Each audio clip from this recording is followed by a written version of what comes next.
word, he is one with Mashiach. That through his word and his anointing, we receive rest. So the Shema is a whole lot more than simply, "Hear, O Israel, the Lord our God, the Lord is one." We say it, but when we recite it, we're saying so much more. So, okay, I've lost myself because that wasn't part of the speech. Okay, so, but we say the letter Hey is there in Ha'am. Say, pay attention. Pay attention. Don't allow yourself to have this dim or darkened perception. If we are in a state of mind where we're struggling, we need to recognize the next phrase of this verse.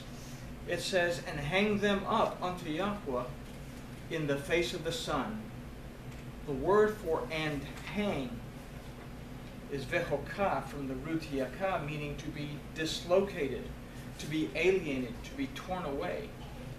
So the idea that we get here is something has to be removed. Okay? Something has to be removed. And if we consider that in the phrase "hang them" refers to kol rashi, all the chiefs of the people, we consider that as these dim views, these darkened perceptions, these things that go contrary to the authority, that don't allow us to see Elohim's point of view, to see our carnal point of view. These things have to be removed. Hang them. Remove them, dislocate them from you, alienate them from you, tear them away from yourself.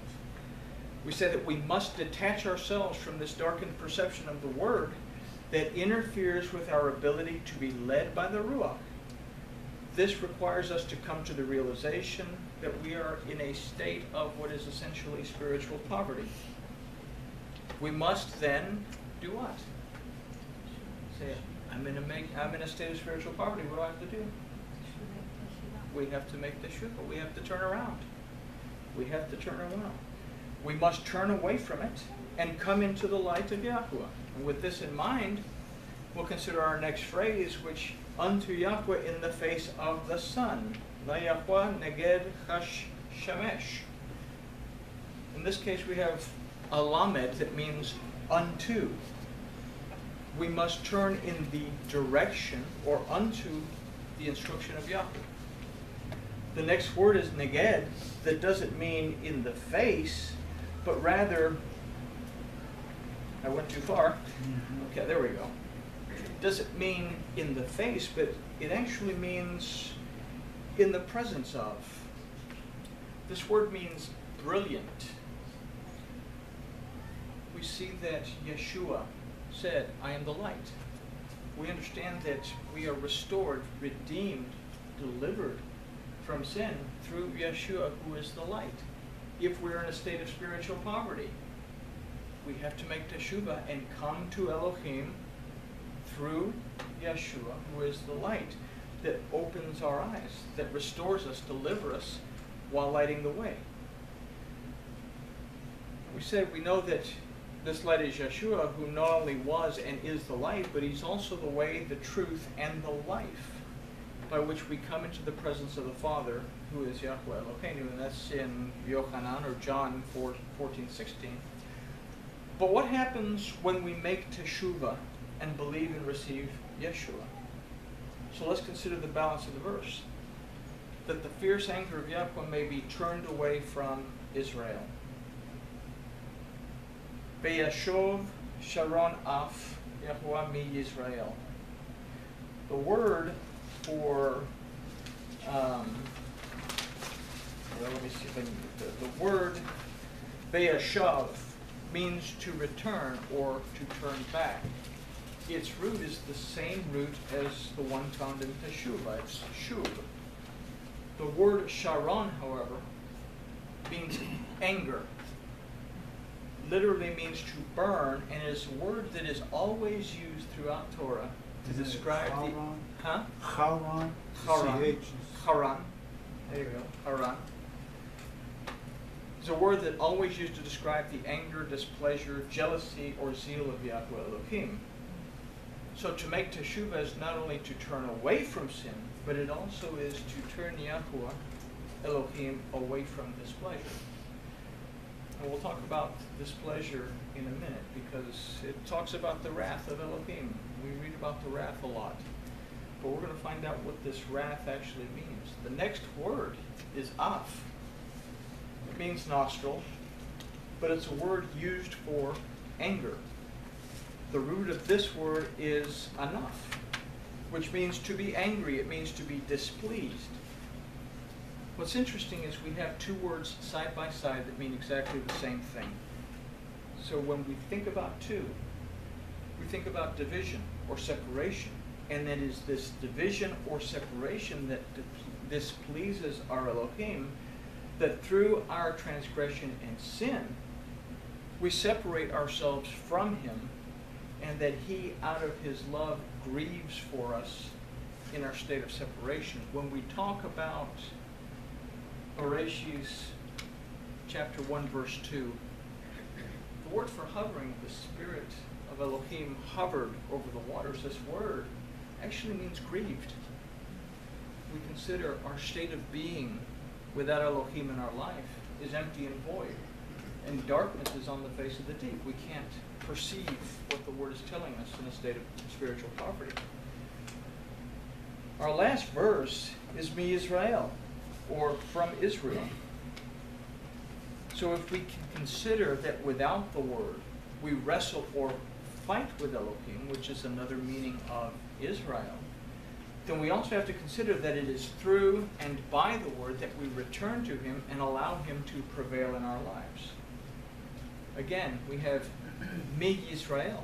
There's a mem in front of Yisrael. That through and by the word we can return to him and allow him to prevail in our life. He said the mem represents the word. Yeshua, who was and is the word of Yahweh Elohim, said that no one comes to the Father except through him. We make teshuvah. We're restored, redeemed, delivered from our transgression, sin, and then we are able to come back into the presence and the sight of Yahweh Elohim. And this is done in the name of Yeshua. So with this in mind, we'll move on to verse 5 that says, "And Moses said unto the judges of Israel, Slay you every one his men who have joined themselves into Baal Peor." So there's three major ideas that we find within this verse. The first is unto the judges of Israel. El Shofetei Yisrael. In this phrase, we first look at the word for judge, which is shafat, that not only means judge, it also means one who governs, one who decides, and one who pleads. It also means to reason, to content, and to execute judgment. The next word is Yisrael. And we've considered in several studies this name means either to wrestle with or fight against Elohim, or it means that Elohim prevails. So we consider the word El, that means unto. If we consider that the first word of this verse is Vayomer, that means and said, then we look at El as a possible source of instruction according to the letters that in itself, we have the Lamed, we have instruction, and the Aleph, we have Elohim, that the instruction of Elohim, then we can consider that it is the instruction of Yahweh Elohim that speaks to the judges. Now, who is it that decides whether to wrestle with Elohim or to establish that Elohim prevails in their lives? Who contends with Elohim? Who pleads with Elohim? If we consider that within Adam exists mitpalel, we've talked about. Has everybody seen how we break down Adam into mitpalel? Mitpalel means judgment. It means our ability to communicate with Elohim. It means our ability to make the right choices. And this is built within Adam. If we say that within Adam is this ability, then we have to understand that we are the judges of Israel. We are the judges of Israel. We make the decision whether we in our lives are going to struggle and fight against Elohim, or we make the decision whether we are going to allow Elohim to prevail in our life. If this is the case, then we have to look at the second idea found in this verse, in the phrase, slay you everyone his men. Hirgu ish anash'aif. The word hirgu means to kill as well as to destroy, but it also means to do away with something. The next word is ish. And from our studies, we've determined that ish is something that represents our physical worship. We said Adam was whole, but he lacked something. So Elohim separated him into ish and isha. He said, Ish said, she shall be called Isha because she came from Ish. That in order for us to communicate, we have to have a system of worship. Ish is the physical side of worship. Our prayer, our study, our praise. Isha is the woman, but she is the spiritual side that comes from Ish. So if Ish represents our physical worship, prayer, study, and praise, we can formulate an idea that we have to do away with a type of worship. What kind of worship? The last word in this phrase is anashav, and it's a word that gives us our answer. The root of this word, of anashav, is enosh. Enosh means mortal, frail, weak. The root of this word is sick and incurable. The idea is that it is something that ultimately leads to death. So if we can say that false worship and doctrine will make us physically or spiritually ill,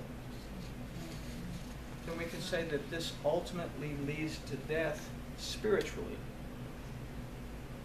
This leads us into a total concept that we get in this second idea, that we must destroy or do away with any false worship or doctrine that can lead us away from Elohim and towards a spiritually dead condition. We have a lot of doctrine. We have a lot of takanot. Takanot is rabbinical decrees. We have people that pay more attention to the Shulchan Aruch and the Talmud than they do to the Torah. You can't do this, you can't do that. You have to put your right right shoe on first, and then your left shoe, and then tie your right shoe, then tie your left shoe. That's in the Shulchan Aruch.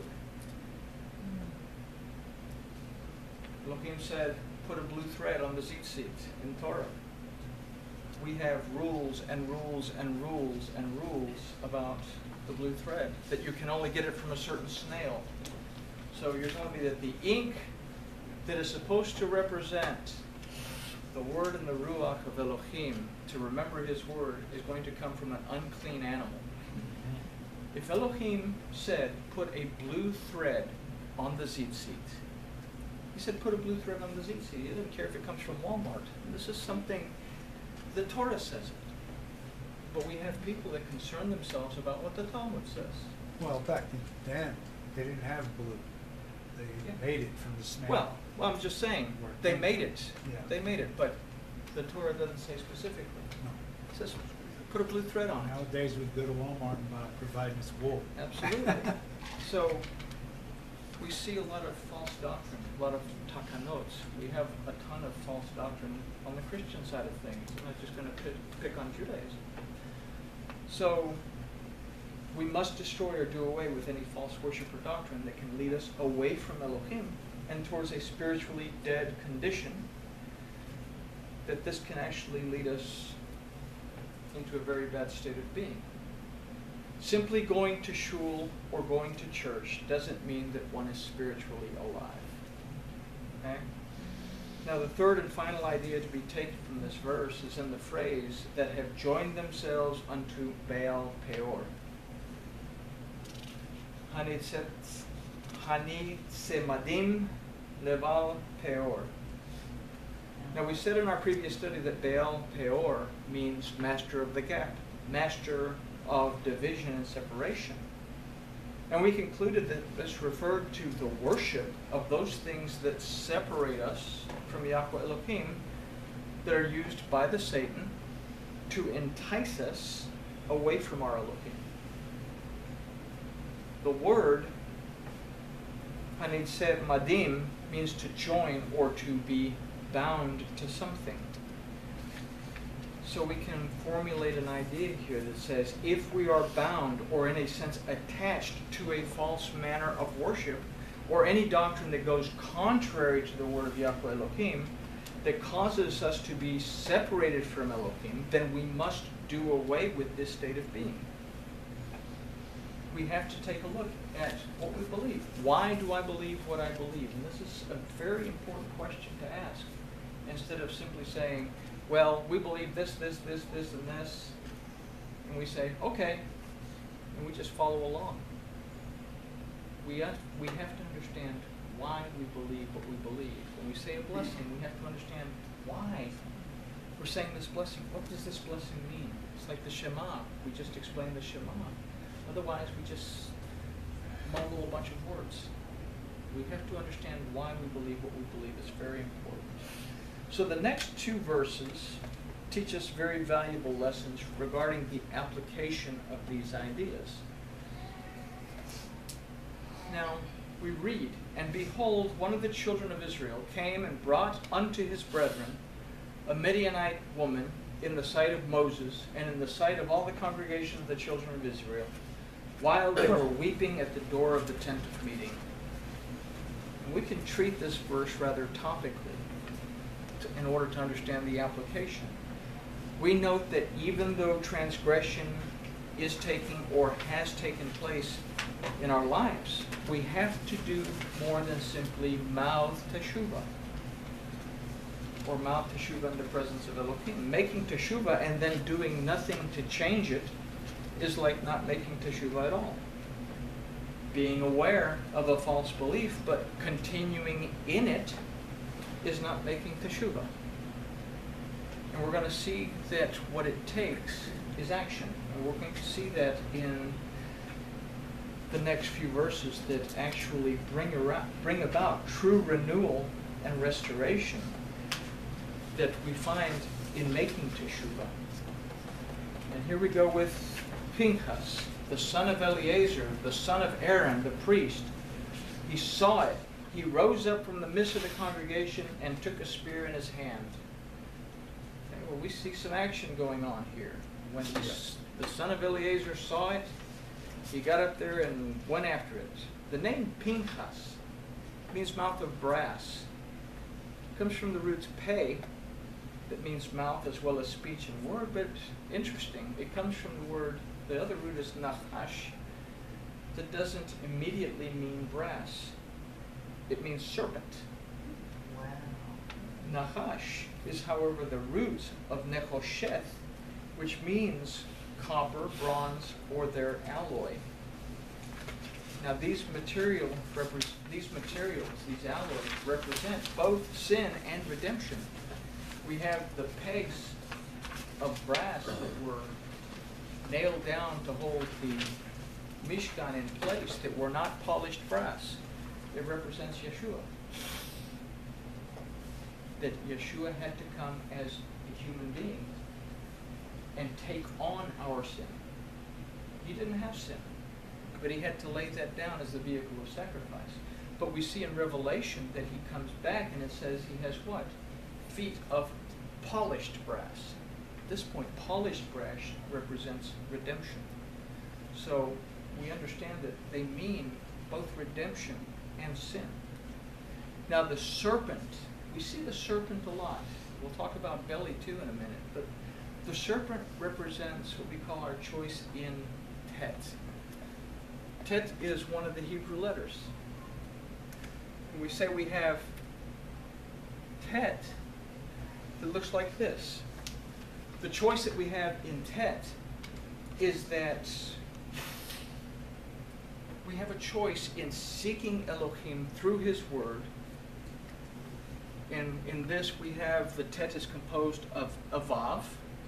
Numerical value is 6. It represents humankind. It represents you and I. And we have a Zion that represents the words. The 7th letter of the Aleph Beit represents his rest. Zion means weapon. the root of Zion is Zion, it means nourishment, that the protection, the